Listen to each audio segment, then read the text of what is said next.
In the year 1980, the bustling metropolis of New York City was alive with the vibrant energy of the upcoming holiday season.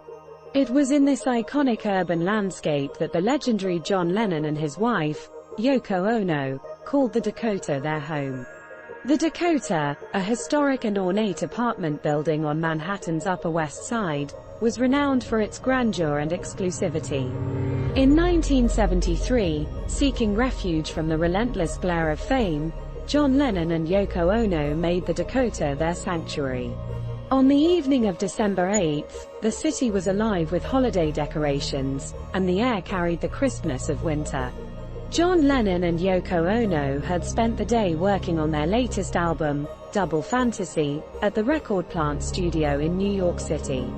Earlier that day, outside the Dakota, John Lennon had autographed a copy of Double Fantasy for a fan named Mark David Chapman. However, what transpired next would send shockwaves around the world, forever altering the course of history. To truly understand this tragic story, we must delve into the depths of Mark David Chapman's obsession with John Lennon. Mark David Chapman's obsession with John Lennon began long before that fateful day in December 1980. Born in Fort Worth, Texas, in 1955, Chapman grew up in a relatively stable family environment. But even in his early years, he was grappling with personal issues and emotional challenges. Chapman's fascination with John Lennon can be traced back to his adolescence when he first discovered the music of the Beatles. He was particularly drawn to John Lennon's lyrics, which often carried messages of peace, love, and social commentary. Songs like Imagine and Give Peace a Chance resonated deeply with Chapman. He began to view Lennon as an idol and a symbol of the countercultural movement of the 1960s. As he grew older, Chapman's mental state started to deteriorate. He experienced periods of deep depression and developed a profound sense of inadequacy and loneliness. His obsession with John Lennon intensified, and he began to believe in a chilling and twisted idea. He believed that by murdering Lennon, he would somehow become a famous figure himself. This dark belief fueled his obsession and set him on a dangerous path towards violence. To prepare for his sinister plan, Chapman repeatedly read J.D. Salinger's novel, The Catcher in the Rye. He identified strongly with the novel's disaffected and alienated protagonist, Holden Caulfield. Chapman saw himself as a modern-day Holden Caulfield, and he believed that the novel's themes of alienation and disillusionment justified his actions. He left behind handwritten journals filled with disturbing thoughts and detailed plans for the murder. Despite all the warning signs and his deteriorating mental health, nobody could have predicted the tragic events that would unfold outside the Dakota on that fateful night of December 8, 1980. His twisted belief that murder would make him famous forever linked his name with one of the most tragic moments in the history of music and celebrity. The evening of December 8, 1980, started much like any other for John Lennon and Yoko Ono. They had spent the day working on their new album, Double Fantasy, at the Record Plant studio in New York City. This album marked a comeback for Lennon after a 5-year hiatus from the music industry.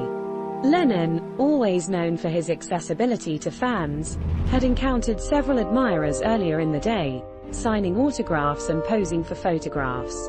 One of these encounters was with Mark David Chapman, a troubled fan who had approached Lennon outside the Dakota. Lennon had graciously signed a copy of Double Fantasy for Chapman, who seemed like any other fan at the time.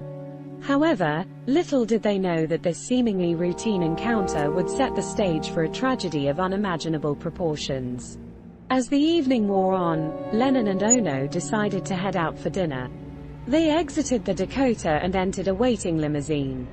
But they had only traveled a short distance when they made a fateful decision to turn back. They returned to the Dakota, with Yoko Ono needing to retrieve her scarf.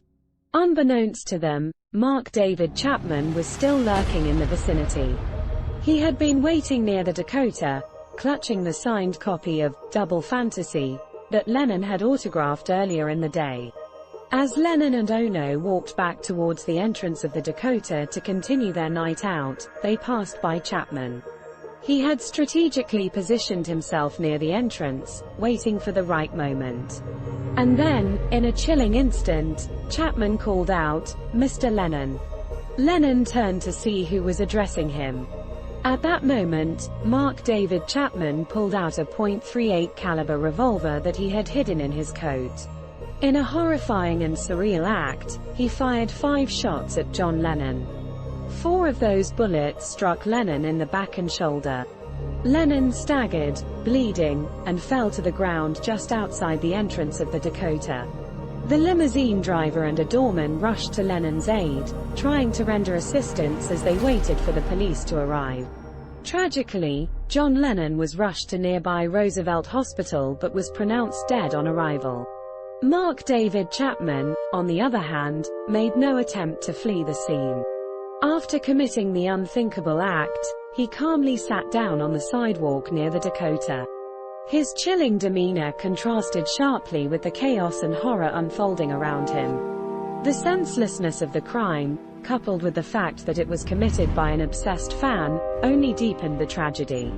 Meanwhile, Mark David Chapman calmly sat down on the sidewalk near the Dakota, reading a copy of J.D. Salinger's The Catcher in the Rye. He showed no remorse for his actions, even expressing disappointment that Lennon's death hadn't made him as famous as he had hoped. His family and friends were devastated by the senseless act that had taken him away from them.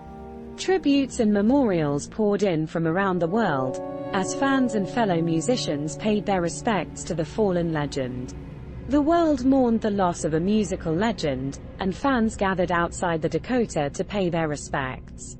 Lennon's music, with its messages of peace and unity, took on a new significance in the wake of his tragic death.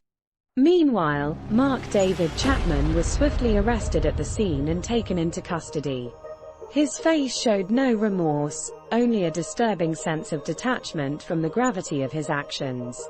The legal proceedings that followed would determine his fate and the consequences of his heinous act.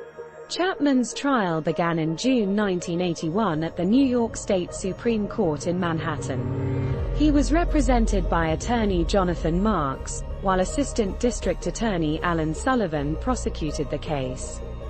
Chapman pleaded not guilty to the charges, despite the clear evidence of his actions. His defense team did not dispute that he had shot John Lennon. Instead, they focused on Chapman's mental state at the time of the murder, arguing that he was suffering from extreme emotional disturbance.